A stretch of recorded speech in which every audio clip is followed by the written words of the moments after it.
میری زندگی کا مقصد ہو اے کاش عشق احمد، مجھے موت بھی جو آئے، مجھے موت بھی جو آئے، اسی جستجو میں آئے، جب تک جیوں میں آقا۔ الحمدللہ رب العالمین والعاقبۃ للمسلمین والحمدللہ رب العالمین والصلاة والسلام علی سید المرسلین وخاتم النبیین وما ارسلناک الا رحمۃ العالمین۔ برادران اسلام، شدائن دین متین، شمع و رسالت کے پروانوں، السلام علیکم ورحمۃ اللہ وبرکاتہ۔ اس رب کائنات جو خلق کائنات ہے، رب العالمین ہے، جو الرحمن الرحیم ہے، جو مالک یوم الدین ہے، اس رب کائنات کا لاکھ لاکھ شکر جو یکتا ہے، the most adventurous, the eternal, the most merciful, the most compassionate, the master of day of judgment، اور جسے چاہتا ہے اپنی رحمت سے نواز دیتا ہے، اس رب کائنات کا لاکھ لاکھ شکر ہے۔ اپنے محبوب نبی رحمت، نور مجسم، سید المرسلین خاتم النبیین کی غلامی کے صدقے رمضان المبارک کی یہ مبارک گھڑیاں ہمیں نصیب فرمائیں،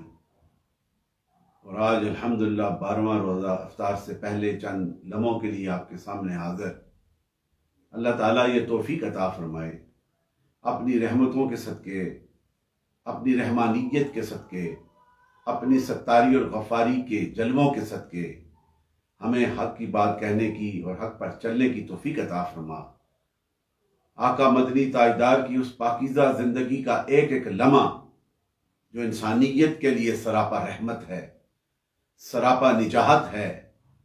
اس آقا مدنی تاجدار کے ساتھ وفا کرنے کی توفیق عطا فرما۔ ان وفا کرنے والوں کی فہرست میں ہمارا بھی نام لکھ دیا جائے۔ اے تیرے دربار میں یہی التجا کرتے ہیں، اس رمضان المبارک کی برکتوں کے صدقے ہمارے ایمان کو کاملیت عطا فرما دے، اور رمضان کے دوسرے عشرہ مغفرت میں جس میں تو نے اپنی رحمتوں کے دروازوں کو کھولا ہے، بخشش کا فیضان عام فرمایا ہے، ہمارے گناہوں کو بخش دے اور ہمیں ہدایت کی راہ پہ چلنے کی توفیق عطا فرما دے۔ آج اس افطار سے پہلے حضور کی اس پاکیزہ زندگی کے ایک پہلو، یہ تو ساری زندگی گزر جائے بولتے بولتے، لیکن حضور کے اس شان اور عظمت اور استقامت اور عہد وفا جو آپ کے سینے اثر میں موجود تھا، ہم اس کے ایک پہلو کو بھی اس کا اظہار کرنے کے قاصر نہیں، لیکن اپنی بخشش کے لیے نبی رحمت کی ان اداؤں کو اپنے ساتھیوں تک پہنچانے کی یہ کوشش کرتے ہیں کہ جو سید المرسلین ہے، خاتم النبیین ہے، رحمتوں کے فیضان اگر کسی کو میسر آئیں گے تو حضور کے درد سے، حضور کی غلامی سے، حضور کے پیغام کو اپنی زندگی میں عملی طور پر اپنانے سے حاصل ہوں گے۔ تو میرے دوستو، آقا حضور آپ مدنی تاجدار نے جن مشقتوں کے ساتھ، جن اذیتوں اور مشکلوں میں، لیکن جو ولولہ عشق تھا، جو عزم تھا، جو اللہ تعالیٰ نے آپ کے سینے اثر میں اپنے جلووں کا فیض اتارا تھا، اس میں اتنی طاقت تھی کہ یہ دنیا داروں کی اذیتیں آپ کو وہ ہیچ لگتی تھی، آپ کا عزم اتنا اعلیٰ تھا، اور آپ کے دامن سے جو وابستہ ہو گیا، جس نے سر کی آنکھوں سے اس نور والے چہرے کو دیکھ کے کلمہ حق کو پڑھ لیا، اس نے بھی آخری سانس تک حضور کی وفاداری کی۔ وہ اصحابہ کی جماعت ہے، the companions of the Prophet Islam، ہم انہیں بھی سلام پیش کرتے ہیں۔ آج کی میری اس گفتگو میں حضور آقا مدنی تاجدار کی دعوت حق کا جو ابتدائی in the beginning times of Meccan، beginning times of Islam، اس وقت آپ کے اندر جو جذبہ حق تھا، جو رب نے آپ کے سینے میں اتارا تھا، جو مختلف ادوار اور زمانوں میں انبیاء کو جو فیض رب نے عطا کیا، اس کا سارا اجتماع جو ہے، وہ سارا فیض، سارے معجزات، ساری برکات قرآن عظیم کی شکل میں حضور کے سینہ اطہر میں ڈالی، تو وہ سینہ کتنی طاقت والا ہوگا، کتنی عظمت والا۔ اور حقیقت ہے کہ مکہ کی سرزمین میں جب نعرہ حق یہ نعرہ مستانہ لگا تھا، آج سے 1400 ایئرز اگو، آج وہ نعرہ جو ہے اس پلانٹ کے کوئی ایسا ملک نہیں، کوئی ایسا شہر نہیں جہاں پہ حضور کے چاہنے والے اس نعرے پہ لبیک کرتے ہوں۔ یہی اس کی حقانیت ہے، یہی اس دین کی عظمت اور شان ہے۔ میرے دوستو، اس رمضان المبارک کی دوسرے اشرا جو گزر رہا ہے، مغفرت والا، یہ التجا کریں، میں آئی سیک اللہ forgiveness of my sins۔ یہ ہم نے دعا کرنی ہے اللہ کی بارگاہ، ہمارے گناہوں کو بخش دے، تو بخشنے والا ہے، تو عطا کرنے والا ہے۔ جب صدق کے دل کے ساتھ with the core of your heart جب اللہ کی بارگاہ میں ہم ہاتھ پھیلا کے مانگیں گے تو وہ عطا کرے گا۔ اس آقا مدنی تاجدار حضور آقا محمد مصطفیٰ صلی اللہ علیہ وسلم کی شان اقدس پہ سلام پیش کرتا ہوں، اور میں آپ کی اس تبلیغ ابتدائی دور کی تبلیغ کے چند کچھ حوالہ جات آپ کے سامنے میں پیش کرنا چاہتا ہوں کہ کس عزم کے ساتھ، کس ارادے کے ساتھ حضور کرتے تھے۔ جزیرہ نماء عرب میں جو یہ مختلف قبائل میں تقسیم ہوا تھا اور دور دور تک آبادیاں تھیں، لیکن چند بڑے شہر مکہ، طائف، اس طرح یہ بڑے بڑے چند شہر تو ان کے ارد گرد منڈیاں لگا کرتی تھی، جہاں پہ مختلف قبائل کے لوگ آ کے جمع ہوتے تھے، اپنے ثقافت کے حوالے سے شعراء اپنے اشعار کی صورت میں بڑی بڑی مجالس ہوتی تھی، اور بڑے بڑے فقیہ اپنے اس مذہب کے حوالے سے بڑی فصاحت اور بلاغت کے ساتھ وہ بیان کرتے اور لوگوں سے داد حاصل کرتے، کیونکہ مختلف جزیرہ نما عرب کے لوگ وہاں پہ جمع ہوتے ان منڈیوں میں آ کر، اور پھر فریضہ حج ادا کرتے۔ دور جاہلیت میں جس انداز سے ان کا وہ جو رسم تھا وہ حج کا، وہ بھی ادا کرتے۔ تو یہاں پہ گیدرنگ ہوتی تھی، ان منڈیوں میں جو ہے یہ گیدرنگ ہوتی تھی، تو وہاں پر بھی جا کر حضور نے اس موقع کو بھی نہ چھوڑا، اور اس موقع سے غنیمت سے فائدہ اٹھا کے وہاں پر بھی جا کر ہر قبیلے کے خیموں میں جا کر یہ تبلیغ حق کا پیغام پہنچاتے، اور انہیں یہ کہتے کہ کوئی ہے، پھر یہاں تک بھی سرکار نے کہا کہ میری بھی مدد کرے، مجھے اپنے قبیلے میں لے جائے، مجھے حفاظت میں رکھے، اور یہ آخری جو دین کا پیغام ہے میں آزادی کے ساتھ وہاں پہ بھی بیان کر سکوں، لیکن کسی کی کوئی جرت نہ ہوتی تھی۔ اور اسی کے حوالے سے اس دعوت کو حضور نے اسی جذبے کے ساتھ ان منڈیوں میں بھی جا کر مخلوق، اللہ کی مخلوق کے سامنے یہ پیغام پہنچایا۔ اور اسی کے حوالے اسی اسنا میں ایک قبیلے کا، بنو حمدان قبیلے کا ایک شخص جب حضور یہ پیغام دیتے کہ میرا ساتھ دے، تو اس قبیلے کا ایک شخص، بنی حمدان قبیلے کا ایک شخص، وہ آیا اور کہا میں آپ کا ساتھ دوں گا۔ اور حضور نے کہا ٹھیک ہے، تو مجھے یہ حفاظت دے، اور میں پھر ان مکہ والوں جنہوں نے مجھ پہ اتنی اذیتیں کی، میں اس اذیتوں سے آزاد ہو کر دین حق کا پرچار کر سکوں۔ اور جب اس نے یہ بات کہہ کے پھر سوچا، پھر اس نے کہا کہ مجھے تھوڑا سا وقت دیں، اور آئندہ سال میں جب آؤں میں اپنے قبیلے والوں سے یہ بات کر کے اس کے بعد پھر میں آپ کو ساتھ لے جاؤں۔ حضور نے کہا ٹھیک ہے، تو یہ جس طرح تیرا ارادہ، سال کے بعد تو آئے گا تو پھر میں بات کروں گا۔ اسی طرح اور جو قبائل کے لوگ تھے ان تمام تک حضور کی یہ دعوت، حضور نے خود جا کر ان منڈیوں میں جا کر، جو مشہور منڈیاں تھیں، اس میں عکاظ کی منڈی، ذل المجاز کی منڈی اور مجنہ کی منڈی، یہ 3 عرب میں بڑی مشہور منڈیاں تھیں، جہاں پہ مختلف ٹرائبز، عرب ٹرائبز کے لوگ تھے، used to gather there and they trade there۔ وہ اپنی بزنس کرتے تھے، سامان لیتے تھے، خرید و فروخت کرتے تھے، وہاں میں مختلف لوگ آ کر جمع ہوتے تھے، مجالس لگتی تھی جس طرح میں نے پہلے کہا ہے۔ اور ان منڈیوں کی انعقاد کی، ان کی حفاظت کی، عرب ٹرائبز نے ایک ٹریٹی جو ہے اس پہ دستخط کیے ہوئے تھے کہ جتنا عرصہ یہ منڈیاں جس علاقے میں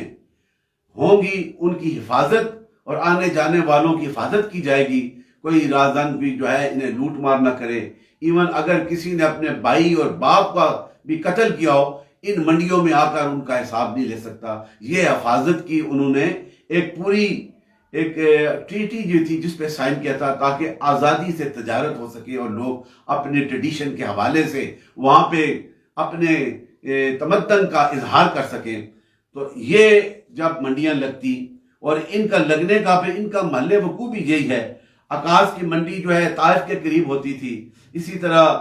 ذو المجاز کی منڈی بھی مکہ سے زیادہ دور نہ تھی، اور مجنہ کی منڈی، تاکہ یہ اتنے قریب ہونے کا اس لیے تھا کہ یہ شوال سے لے کے حج کے موقع تک یہ منڈیاں لگتی تھی۔ تو شوال میں جو ہے عکاظ کی منڈی لگتی تھی، وہاں پہ وہ ٹرائبز آ جاتے تھے، حج بھی کریں گے اور ان منڈیوں میں جا کر خرید و فروخت بھی کریں گے، تو بڑی تعداد میں وہ لوگ جمع ہوتے تھے۔ پھر شوال کے بعد ذی قعدہ و ذی الحج میں اس طرح وقفوں سے یہ 3 منڈیاں، اور اس کے بعد وہ حج کا فریضہ ادا کر کے اپنی تجارت کر کے وہاں سے وہ چلے جاتے تھے۔ اور اس کے حوالے سے یاقوت حموی نے ان منڈیوں کے حوالے سے یہ لکھا ہے کہ، اور سہیلی نے بھی، امام سہیلی سے بھی مروی ہے کہ عرب میں جب عکاظ کی منڈی ہوتی اور لوگ عرب وہاں جمع ہوتے، اور پھر ایک دوسرے پہ عرب ٹرائبز اپنی بڑائی کا اظہار کرتے کہ میرا قبیلہ بڑا نسب کے لحاظ سے بڑا اعلیٰ ہے، قبائل میں یہ اظہار کیا جاتا، اور پھر ایک دوسرے کو مغلوب کرنے کے، ان سے نیچا کرنے کی کوشش کرتے، اور یہ دور جاہلیت کی یہ ساری باتیں ہیں۔ اور اپنی ان اجتماعات میں پھر وہ اشعار پڑھے جاتے اپنے قبائل کے حوالے سے، اور جو تقاریر ہوتی، خطبہ ہوتے، وہ بڑی فصیح اور بلیغ زبانوں کے ساتھ، عرب کی جو زبان بھی ایسی ہے، تو اپنے قبائل کا اظہار کرتے۔ تو اس موقع پر بھی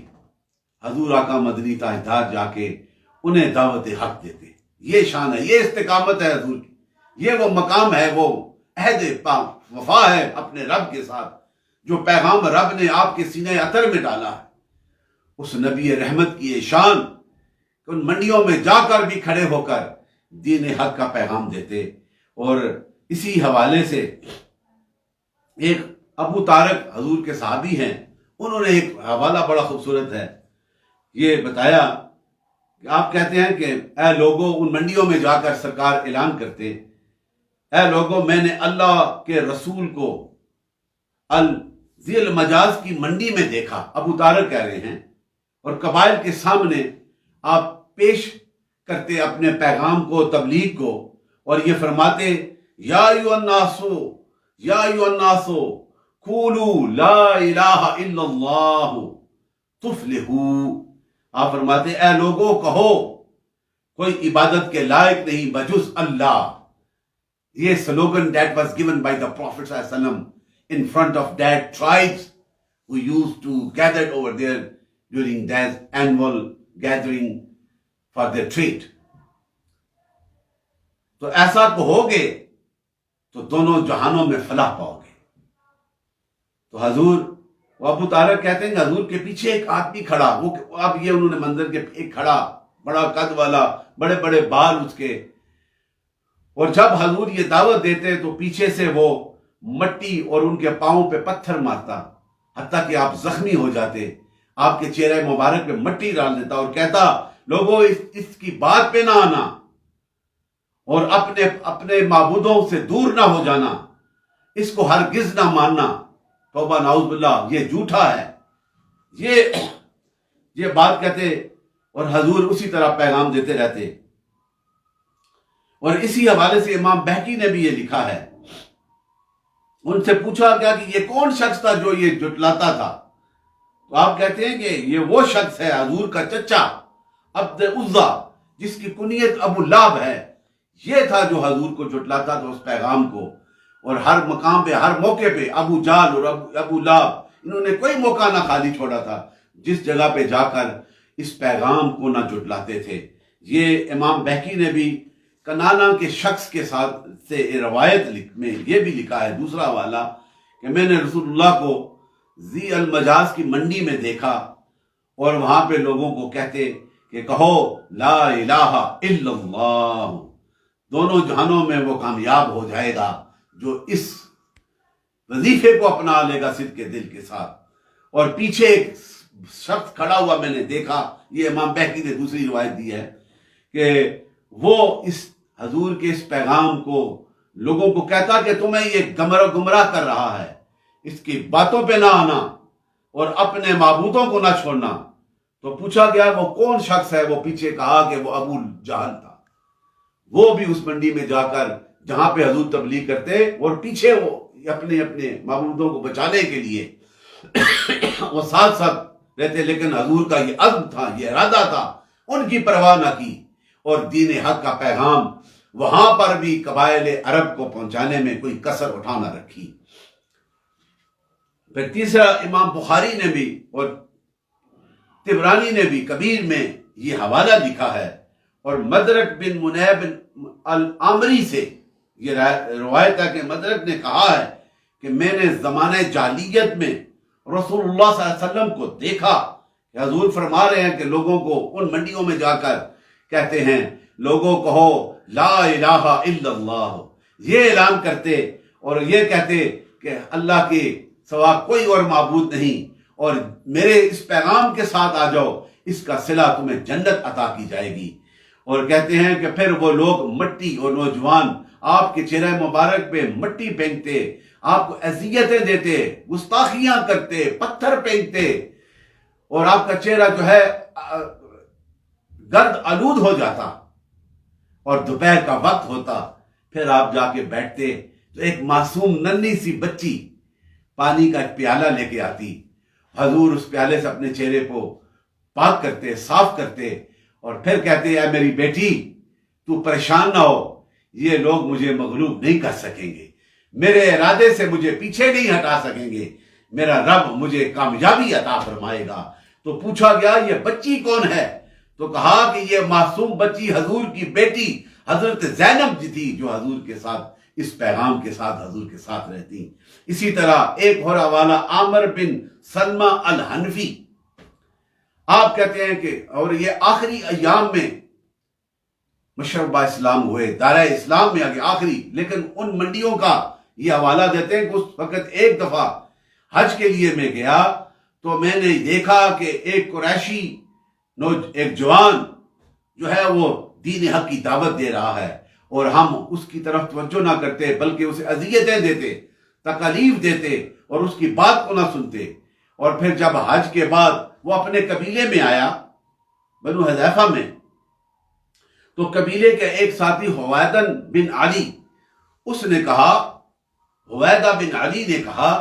تو نے کوئی ایک نئی انہونی بات حج کے دوران دیکھی؟ اس نے کہا ان منڈیوں میں کچھ ایسی نئی بات ہو تو ہمیں بتاؤ۔ اس نے کہا کہ ایک قریشی جوان جس نے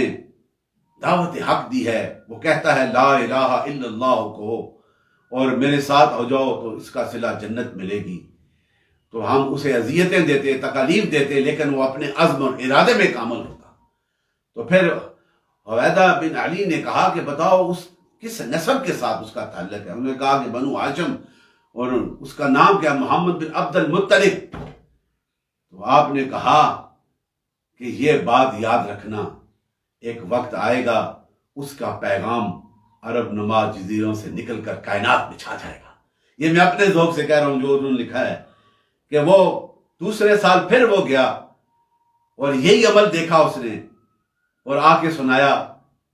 تو پھر انہوں نے پوچھا اس کی دعوت کا، کہا کہ پچھلے سال سے اب زیادہ لوگ اس کے ساتھ ہیں۔ اور تیسری بار گیا تو مکہ کے ہر شہر میں، ہر گاؤں، ہر گھر میں اس کے ذکر کا شورا بلند ہو رہا ہے۔ تو آج جس طرح انہوں نے کہا کہ یہ ہوگا، اسی طرح علامہ ابن کثیر نے موسیٰ بن عقبہ سے بھی یہ روایت نقل کی ہے، حضور نے ہر موقع پر جہاں بھی یہ منڈیاں لگتی تھی تاریخ میں، وہاں پہ جا کر دین حق کی دعوت کو عام کرنے کی کوشش کی، اور کوئی موقع آپ نے ضائع نہ جانے دیا۔ آپ کی یہ استقامت اور آپ کی یہ شان رسالت کیا، یہ بڑا مقام تھا، یہ جذبہ تھا. انہیں کیا پتا دنیا داروں کو کہ تمہارے نام تو مٹ جائیں گے، چند کے نام شاید تاریخ کی کتب میں ہوں گے، لیکن یہ وہ نام ہے اور یہ وہ پیغام ہے جو کائنات کے بسنے والوں کے دلوں میں ہمیشہ آباد رہے گا. آج دیکھ لیں، centuries ago, 14 centuries have been passed. The name of our beloved prophet and the work of our beloved prophet and the message which is delivered by the Prophet Muhammad sallallahu alaihi wasallam, which Allah bestowed to his beloved prophet, آج پوری کائنات میں چھایا ہوا نظر آتا ہے. اور حضور کے دیوانے مستانے اس دور میں بھی، مادیت کے دور میں کوئی گستاخ اٹھتا ہے تو وہ مٹ جاتا ہے، اور میرے نبی کا ذکر جو ہے عرش کی بلندیوں سے بھی اوپر کی طرف بلند ہوتا ہوا نظر آتا ہے. یہ حقیقت ہے، اس لیے کہ میرے رب کی اس میں رضا ہے، اور حضور کی رضا میں رب کی رضا ہے. آئے ہائے ہائے، جہاں ساری کائنات کی رضا رب کی رضا ہے، اور رب کی رضا میں حضور کی رضا ہے، کیونکہ وہی تو چاہتا ہے جو میرے محبوب نبی رحمت کے دامن میں آ جائے گا وہی کامیاب ہوگا، وہی اس دنیا میں بھی سرفروغ ہوگا، وہی برزخ کی راتوں میں کامیاب ہوگا، اور وہ محشر کے میدانوں میں کامیاب ہوگا. میرے دوستو، یہی وہ میسج ہے، یہ پیغام ہے جو حضور آقا مدنی تاجدار نے اپنی پاکیزہ زندگی میں مشکلات ہونے کے باوجود ہر صبح کو ایک نئے عزم کے ساتھ دین حق کے اس پیغام کو مخلوق خدا کے سینوں تک پہنچایا، اور کتنے صحابہ کی جماعت بنی، پھر وہ دنیا کے چاروں کونوں میں پھیل گئی، اور پھر اسی عزم کے ساتھ حضور کی وفاداریوں، حضور کی محبتوں کا فیضان مخلوق خدا تک انہوں نے پہنچایا. یہ میرے کہنے کا مقصد ہے کہ یہ وہ عزم ہے میرے دوستو، اس نبی کے ساتھ وفا کرو، اور جس نے وفا کی وہی اعلیٰ ہو گیا. اور یہ بخاری شریف کی حدیث narrated by best of the companion of the Prophet Islam, Hazrat Anas radhiyallahu anhu. And this hadith from Bukhari Sharif, a man came to the Prophet sallallahu alaihi wasallam and asked, when will the day of judgment will come? The Prophet Islam replied, what have you prepared for it? The man said, I have not prepared for it with a lot of salah, lot of fasting, lot of sadaqah, donations, charity, but I do love Allah and his beloved Prophet. The Prophet of Islam replied, the Prophet of Islam said to him, on the day of judgment, you will be with those that you love. My respectable brothers and sisters of Islam, this is a great opportunity to avail the love of Allah and the love of the Sayyidina Muhammad sallallahu alaihi wasallam during this month of mercy, month of forgiveness. اور دوسرا عشرہ مبارک یہ مغفرت کا ہے. اللہ تعالیٰ کی بارگاہ میں ان 10 دنوں میں اپنے گناہوں کی بخشش کے لیے دعا کرتے رہیں. اللہ تعالیٰ ہمارے گناہوں کو بخش دے، مغفرت عطا فرما دے، اور ہمیں اس دین حق پہ چلنے کی توفیق عطا فرما. اس دور میں جس دور سے ہم گزر رہے ہیں، یہ بڑا فتنوں اور بڑی اپرچونسٹ دور ہے. ہمیں اس دور میں بھی خالصتاً اپنی توحید اور اپنے محبوب کی سچی نبوت کے ساتھ وفا کرنے کی توفیق عطا فرما. نبی رحمت, do respect your Prophet Muhammad sallallahu alaihi wasallam, so Allah will definitely reward you. It is the authenticated rules and principles. Without love of Prophet sallallahu alaihi wasallam, Allah will not accept our ibadah, our worship. Only the weight of your and my success is to obey and respect the Prophet Muhammad sallallahu alaihi wasallam. Assalamu alaikum wa rahmatullah. ان کی بات پھیلانا صدقہ جاریہ ہے. ثواب کی نیت سے ویڈیو کو شیئر ضرور کیجیے.